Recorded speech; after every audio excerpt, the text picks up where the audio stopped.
Assalamualaikum warahmatullahi wabarakatuh. Perkenalkan, nama saya Muhammad Akhaken Al-Hakim dengan NPM 2335 Di sini saya akan melanjutkan eh, pembuatan video tentang belajar tentang router expo. Pertama-tama itu kita akan mendengarkan penjelasan dari referensi video yang telah dikirimkan oleh Bapak. Hai dan selamat datang di tutorial tentang dasar-dasar router XR ini.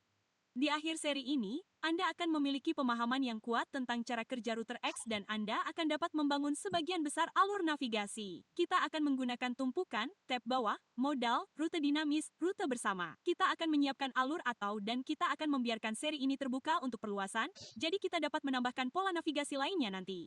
Meskipun setiap pelajaran dibangun di atas konten dari yang sebelumnya, ide-idenya berdiri sendiri, jadi Anda dapat menonton video dalam urutan apapun. Namun sebelum melompat ke bagian favorit Anda, saya sangat menyarankan Anda menonton video ini, karena memahami file tata letak benar-benar merupakan kunci untuk memahami router.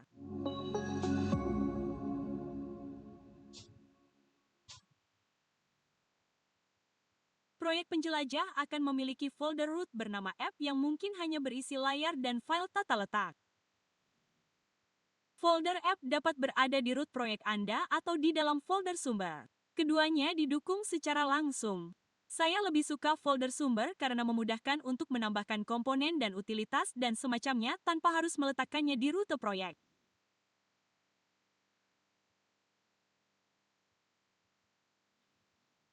Setiap proyek harus memiliki rute indeks. Jadi, meskipun Anda tidak menggunakan berkas indeks, Anda harus memiliki satu berkas bernama indeks di folder aplikasi Anda. Ini adalah layar yang pertama kali terbuka saat aplikasi diluncurkan. Satu-satunya cara untuk membuka layar yang berbeda saat peluncuran pertama adalah dengan menggunakan pengalihan.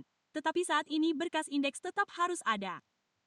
Perhatikan bahwa karena adanya folder pengelompokan, yang akan kita bahas lebih rinci nanti, ada kemungkinan berkas indeks tidak berada di akar folder Anda. Berkas tersebut mungkin bersarang di satu atau beberapa folder pengelompokan.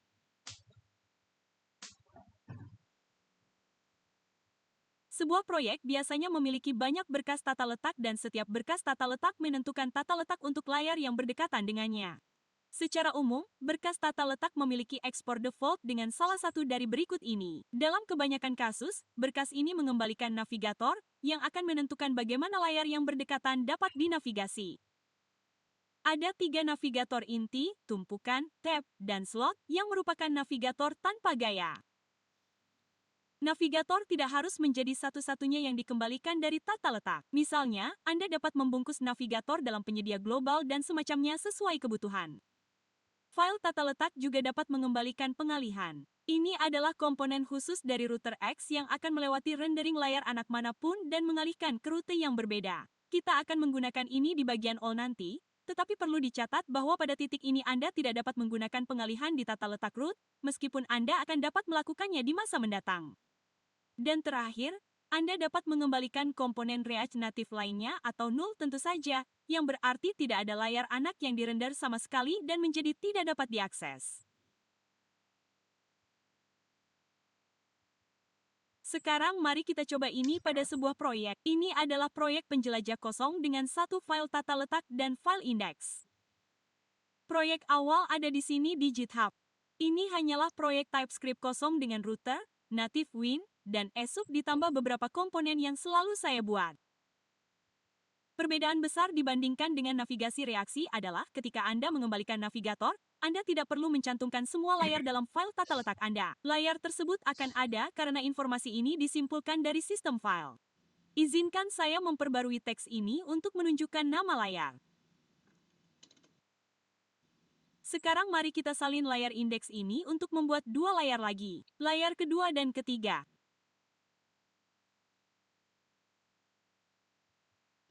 Untuk menghubungkan antar layar, kita dapat menggunakan komponen tautan ini dari router ahli dan menyediakan HF.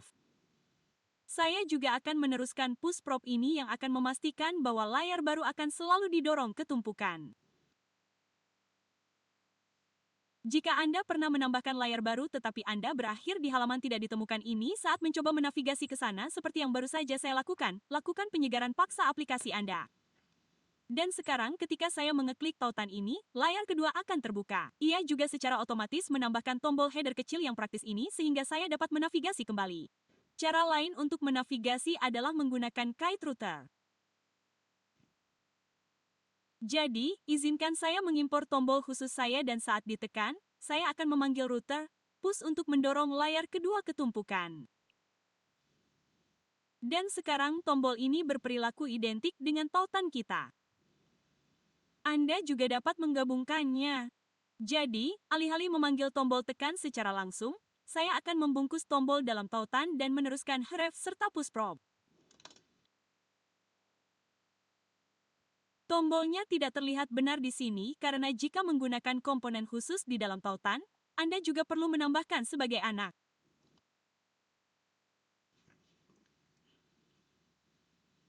Dan sekarang kita menggunakan komponen tautan dengan tombol khusus kita. Ada satu hal lagi yang ingin saya sebutkan di sini. Jika kita menggunakan elemen teks dalam tautan, maka tautan itu sendiri akan menangani peristiwa penekanan. Jika kita menggunakan komponen yang dapat ditekan di sini dengan teks, maka kita perlu menambahkan sebagai anak yang meneruskan properti ke elemen anak. Inilah sebabnya kita tidak perlu mengimplementasikan penekanan di sini. Efek sampingnya adalah jika kita sekarang ingin menarik ini ke dalam komponen terpisah seperti tombol khusus saya di sini, maka kita perlu menambahkan referensi maju serta meneruskan properti tambahan apapun.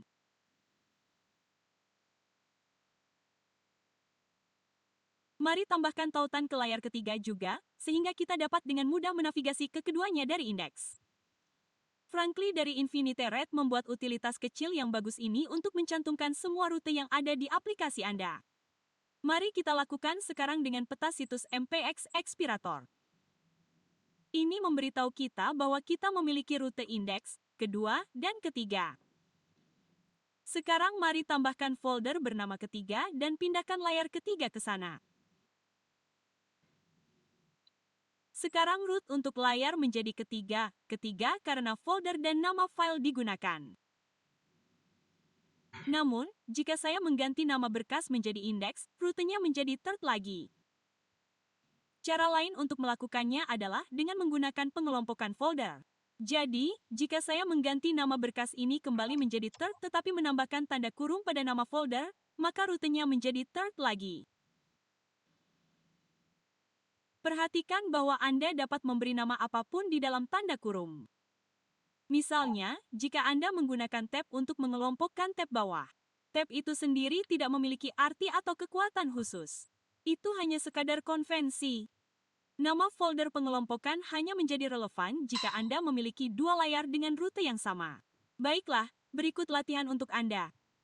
Saya akan menambahkan folder lain di sini yang disebut fourth. Dan di dalam fourth, folder lain yang disebut fifth. Dan di dalam fifth, folder lain yang disebut sixth. Dan di dalam sixth, saya akan menambahkan berkas indeks. Saya akan menyebutnya layar yang sangat bersarang dan memberinya latar belakang hijau. Sekarang, apa rute untuk layar ini? Nah, untuk mengetahuinya, mari klik kanan pada berkas, salin jalur relatif, dan lihat apa yang kita miliki. Rute dimulai dari folder aplikasi. Jadi, kita bisa langsung menghapus source dan app. Pengelompokan folder juga bukan bagian dari rute, jadi ini akan hilang. Dan nama file indeks merujuk ke indeks rute untuk folder yang diberikan. Jadi saya kira rute ini akan berakhir dengan garis miring ke-5 dan ke-6. Mari kita verifikasi ini dengan peta situs. Dan memang, mari kita tambahkan juga tautan ke layar yang sangat bersarang di halaman indeks. Perhatikan bahwa kita telah membuat banyak folder, tetapi tidak ada yang memiliki file tata letak. Itu karena setiap folder tidak perlu memilikinya. Penyusunan dalam basis kode router mungkin terasa sedikit membingungkan pada awalnya, tetapi hanya dengan meletakkan layar ke dalam folder sebenarnya tidak melakukan sesuatu yang istimewa selain mengubah HF. Dalam kebanyakan kasus, untuk setiap layar, seperti yang sangat bersarang ini, Anda mencari di folder yang sama untuk melihat apakah Anda memiliki file tata letak. Jika tidak, Anda pergi satu folder ke atas dan mencari file tata letak. Dan jika Anda tidak memilikinya, Anda pergi satu folder ke atas, satu folder ke atas hingga Anda menemukannya. Akan ada satu setidaknya di bagian paling bawah proyek. Setelah menemukan berkas tata letak, kita cari navigator. Navigator inilah yang mengatur layar yang sangat bersarang ini. Sekarang, mari masuk ke folder ke-6 dan tambahkan berkas tata letak. Kita akan memiliki ekspor default yang mengembalikan slot. Jadi, navigator tanpa gaya. Jadi, jika saya menyegarkan, saya tidak mengharapkan perubahan apapun di sini karena slotnya adalah navigator tanpa gaya. Namun, bagaimana jika alih-alih mengembalikan navigator, kita mengembalikan tampilan dan beberapa teks? Mari kita beri latar belakang merah supaya lebih mudah dilihat. Sekarang, layar kita yang sangat bersarang tidak ditampilkan. Jadi, mengapa demikian? Berkas tata letak yang mengatur layar adalah yang paling dekat dengannya. Jadi, yang baru saja kita buat. Namun, berkas tata letak ini tidak mengembalikan navigator. Jadi, ia tidak mengembalikan slot, tumpukan, atau tab. Oleh karena itu, hanya tampilan dan teks yang dirender, bukan layar.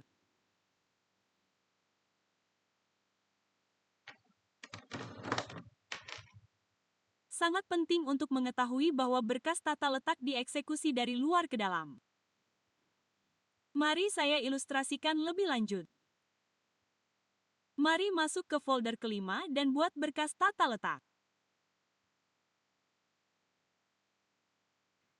Awalnya, kita akan mengembalikan slot dari berkas tata letak perantara ini. Saya kira tidak akan ada perubahan karena slot adalah navigator tanpa gaya. Namun, hai dan selamat datang di tutorial tentang dasar-dasar router XR ini. Di akhir seri ini, Anda akan memiliki pemahaman yang kuat tentang cara kerja router X dan Anda akan dapat membangunnya. Kita akan mengembalikan slot dari berkas tata letak perantara ini. Saya kira tidak akan ada perubahan karena slot adalah navigator tanpa gaya. Namun, sekarang mari kita ubah sehingga kita mengembalikan beberapa teks dalam tata letak perantara, bukan navigator. Mari beri yang ini latar belakang biru agar menonjol. Jadi sekarang ketika kita mencoba mengakses rute yang sangat bersarang ini, kita terhenti di berkas tata letak perantara.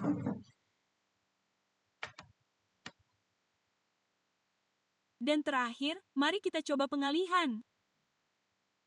Saya akan memperbarui berkas tata letak perantara saya agar hanya mengembalikan slot lagi. Lalu berkas tata letak berada tepat di sebelah layar yang sangat bersarang. Mari kita alihkan ke layar kedua. Jadi sekarang ketika saya mencoba menavigasi ke rute yang sangat bersarang ini, saya malah diarahkan ke layar kedua. Mari kita lihat apa yang sebenarnya terjadi di sini. Jadi ketika kita mulai menavigasi ke layar yang sangat bersarang ini, eksekusi selalu dimulai di akar proyek dengan berkas tata letak akar ini. Dalam berkas ini, kita mengembalikan tumpukan yang merupakan navigator. Jadi, kita siap melangkah lebih jauh. Pada berkas tata letak berikutnya, kita mengembalikan slot yang juga merupakan navigator. Jadi, sekali lagi, kita siap melangkah lebih jauh. Dan terakhir, pada berkas tata letak yang berdekatan dengan layar yang ingin kita render, kita sebenarnya diarahkan menjauh darinya. Pada video ini, kita membahas beberapa konsep inti di ExoRouter, berkas tata letak, pengalihan, dan navigator. Sampai jumpa di lain waktu. Nah, itu dari video yang kita tonton tadi adalah penjelasan dari tata letak router Expo. Saya sudah mendownload codingan dari link GitHub. Ini codingannya.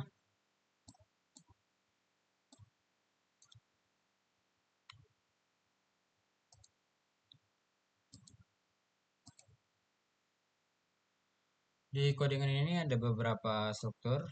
Yang pertama ada folder expo, terus ada asset, terus ada folder node modules, terus ada folder src yang berisi yaitu app dan komponen. Kalau di app, isi dari folder app ya ada layout.tsx sama index.tsx. Kalau di komponen ada app text terus sama button.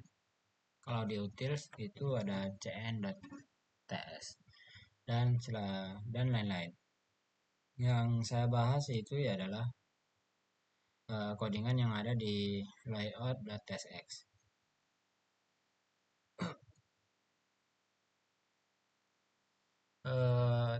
Di sini ada stack. Stack ini digunakan untuk navigasi antar halaman seperti modul tumpukan atau stack global CSS. Terus ada eh, import global.css itu untuk file style global seperti biasanya dipakai untuk bareng toyline. Terus ada juga library utama yaitu export default function route layout itu berguna untuk eh, library utama apa atau bisa dibilang status bar. Dan yang terakhir ada eh, React fragment itu adalah penutup atau pembungkus dari codingan layout. Selanjutnya ada index. Index ini view ini adalah komponen utama dari codingan index. Terus ada hmm, app text yang untuk eh, menyambungkan aliran dari codingan yang ada di folder folder komponen yaitu app text. Terus ada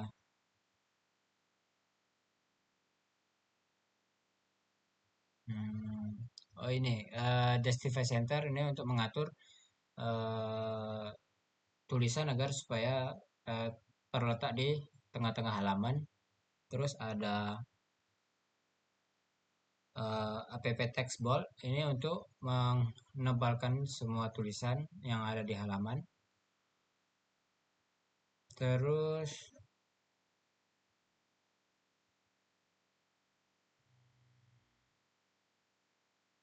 app text sama view ini yaitu penutup untuk pembungkus dari codingan yang ada di index. Selanjutnya ada di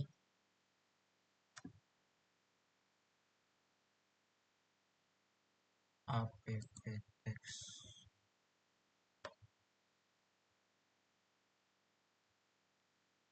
Nah, di sini eh,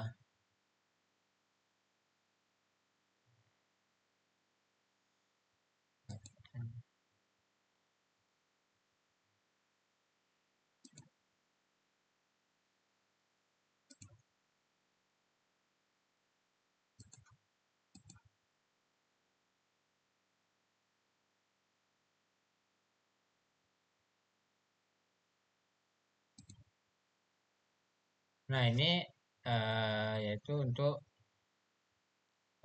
memanggil teks React Native. Terus ada import cn yaitu berrelasi dari codingan yang ada di file cn.ts. Terus hmm, ada beberapa kondisi seperti app text props yaitu React, React Node tuh seperti eh, pengutipan semua sebuah kalimat. Terus ada size. Size ini untuk semua teks yang ada di halaman seperti small, medium, large, sama healing. Terus ada kondisi bold, itu boolean atau perulangan. Colornya itu adalah primary, secondary, sama tertiary.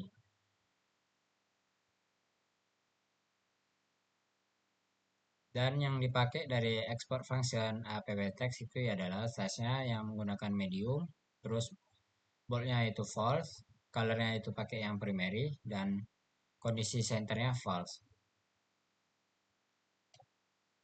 Mungkin langsung saja kita akan menjalankan codingannya. npx export star.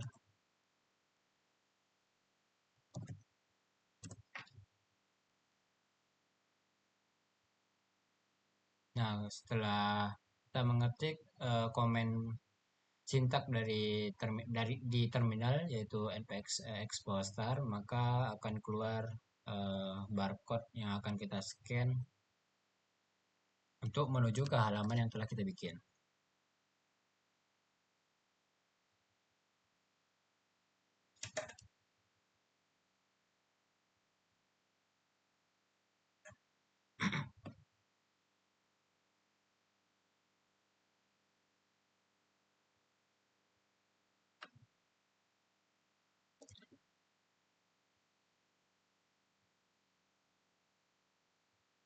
Nah, setelah di scan nanti akan scanner ini menggunakan aplikasi dari mobile yaitu Xpogo.